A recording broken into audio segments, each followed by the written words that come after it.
Bonjour et bienvenue dans cette nouvelle vidéo de cours d'algorithmique. Donc la vidéo est la suite du chapitre 6 qui est les structures alternatives.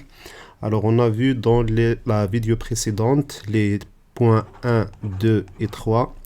On a vu l'alternative simple si alors, et on a vu si alors sinon, l'alternative complète et les si imbriqués. Et maintenant, cette vidéo est dédiée à la structure de choix multiples, c'est-à-dire selon valeur faire. Et on va voir comme d'habitude un exercice corrigé pour appliquer cette structure de choix multiples.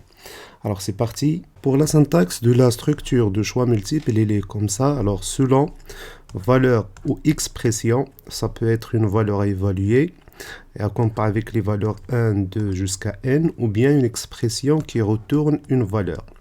Alors selon la valeur ou expression qui retourne une valeur, faire. Si cette valeur est égale à valeur 1, on fait la suite d'action 1. Donc lorsque je dis action 1, il s'agit d'une ou plusieurs actions. Si la valeur, entre parenthèses ici, est égale à valeur 2, alors faire action 2. Et ainsi de suite jusqu'à un certain nombre de tests, si valeur n, action n. Et sinon, c'est-à-dire aucune des valeurs 1, 2 jusqu'à n ne correspond à la valeur entre parenthèses. Sinon, on fait une action n plus 1 par exemple et fin de selon. Voici l'algorithme correspondant. On va supposer comme d'habitude qu'un certain nombre d'instructions sont déjà exécutées et on arrive vers le test pour la valeur. Donc c'est un losange, donc val ou expression. On cherche à faire le test sur la valeur ou bien l'expression. Donc c'est un losange.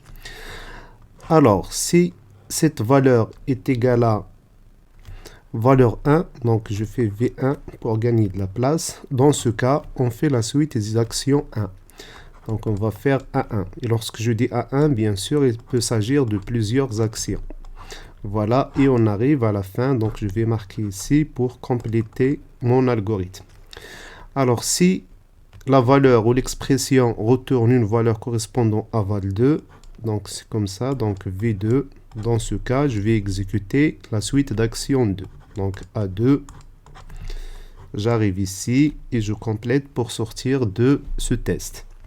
Et ainsi de suite, donc de la même manière, V3, j'exécute A3,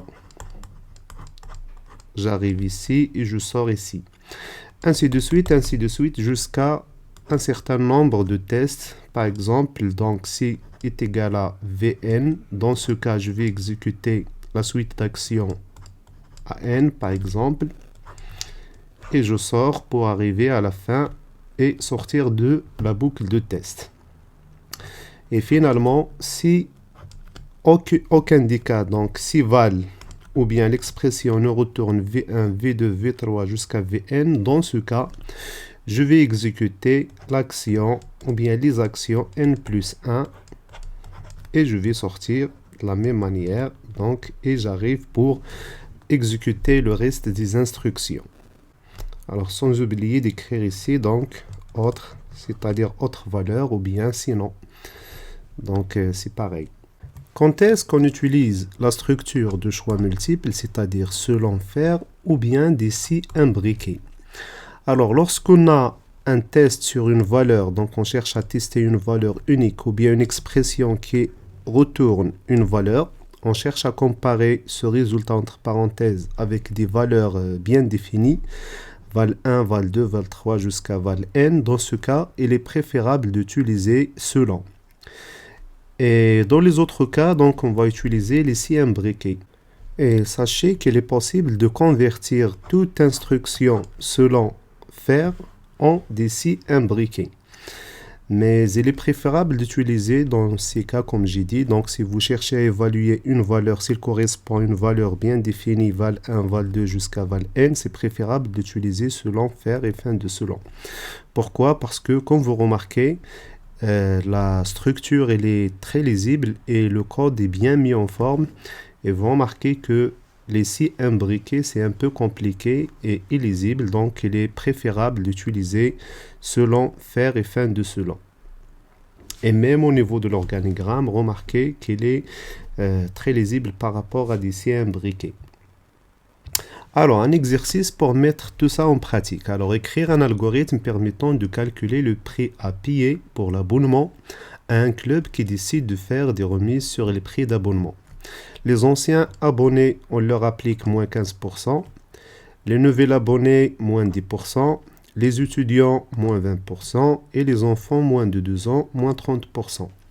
Le calcul de prix d'abonnement se fait en fonction du tarif normal. Donc, il y a un tarif normal que je peux dès maintenant nommer TN d'abonnement et de la qualité de l'abonné. Donc, la qualité de l'abonné veut dire s'il est un ancien abonné, un nouvel abonné, un étudiant ou bien un enfant de moins de 2 ans.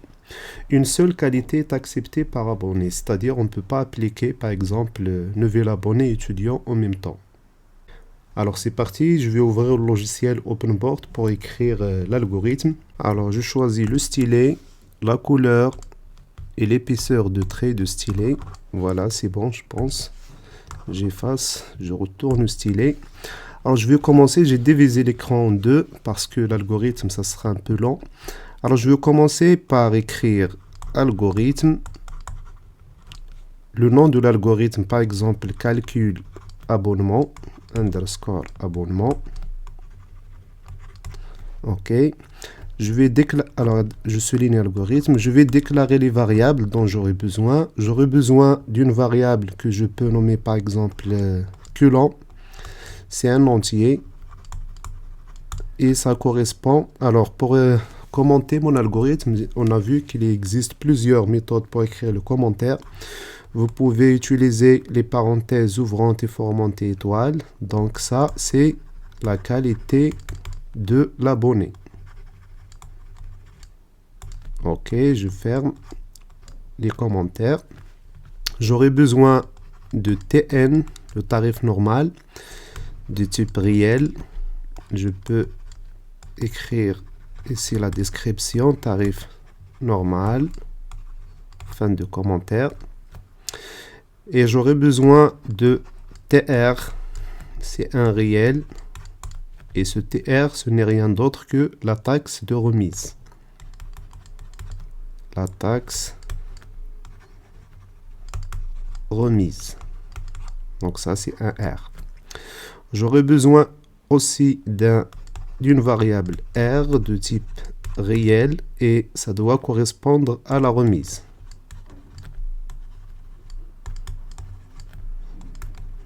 Donc la TR, taxe de remise, c'est la réduction et R, c'est la remise elle-même.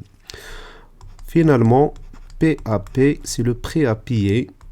Après application de la remise, c'est un réel. Je peux avoir des virgules dans le calcul, alors point virgule. Voilà. Pour les commentaires, il y en a ceux qui utilisent des accolades étoiles, ça dépend de l'auteur comme j'ai dit.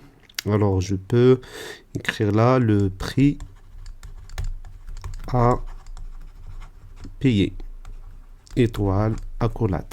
Donc, on peut utiliser des parenthèses. Il y en a qui utilisent des accolades pour écrire le commentaire. Je vais ainsi marquer le début de l'algorithme. Début, OK. Je vais inviter l'utilisateur à entrer le tarif normal. Donc, écrire. Je souligne. Guillemets, pardon. Entrée, tarif, normal. Deux points, guillemets, point virgule. Je vais lire ce qui est saisi par l'utilisateur et le mettre dans TN, la variable tarif normal. OK. Et ensuite, je vais écrire un menu. Donc, écrire. Je peux utiliser des tirets et menu. Pardon, des guillemets.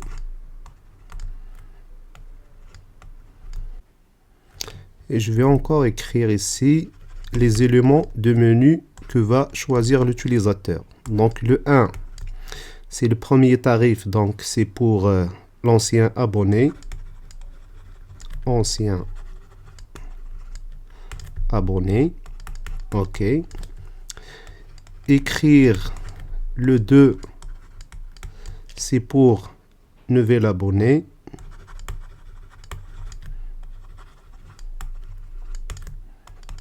guillemets et point virgule. Pour le reste de menu, donc 3 pour un étudiant, donc écrire 3 deux points pour un étudiant. OK, et finalement écrire 4 deux points, c'est pour enfant moins de 12 ans. Maintenant, j'invite l'utilisateur à choisir 1, 2, 3 ou 4. Donc, je fais écrire, choisir, qualité de l'abonné. Je vais lire ce qui est saisi par l'utilisateur et le mettre dans la variable culant, qui correspond aux qualités de l'abonné. Une fois que j'ai récupéré la qualité de l'abonné, donc maintenant je vais faire les tests sur la qualité. Donc je vais venir ici pour compléter. Alors, selon, culant, faire. Alors si l'utilisateur a choisi 1, donc dans ce cas 2 points, je vais mettre dans la taxe de remise, donc TR, je vais appliquer la réduction de 15%, c'est-à-dire, donc je vais mettre dans TR 15 sur 100, c'est moins 0,15. OK. Dans le cas 2, ça correspond à un nouvel abonné, je vais appliquer 10%. Donc TR reçoit moins 0,1. Donc 10 sur 100, c'est moins 0,1. Dans le cas 3, où l'utilisateur a choisi 3, c'est-à-dire 3, ça correspond à un étudiant, je vais appliquer moins 20%. Donc dans la taxe de remise, je vais faire moins 0,2 qui correspond à moins 20%. Dans le cas 4, je vais mettre moins 0,3. Donc TR reçoit moins 0,3 qui correspond bien sûr à 30% de réduction. Et sinon, donc si aucune des valeurs n'est saisie, dans ce cas, je vais afficher le message valeur incorrecte.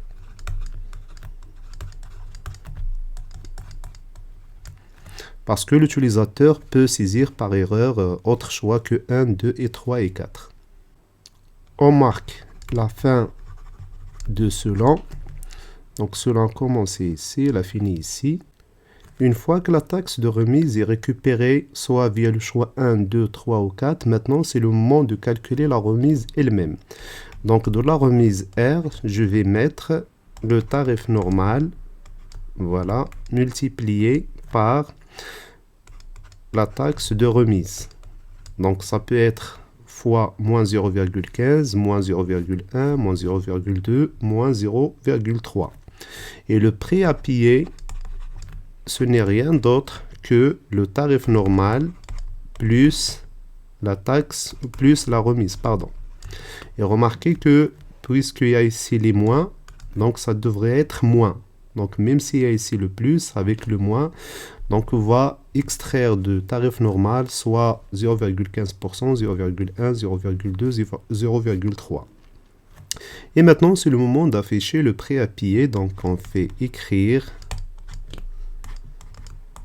le prix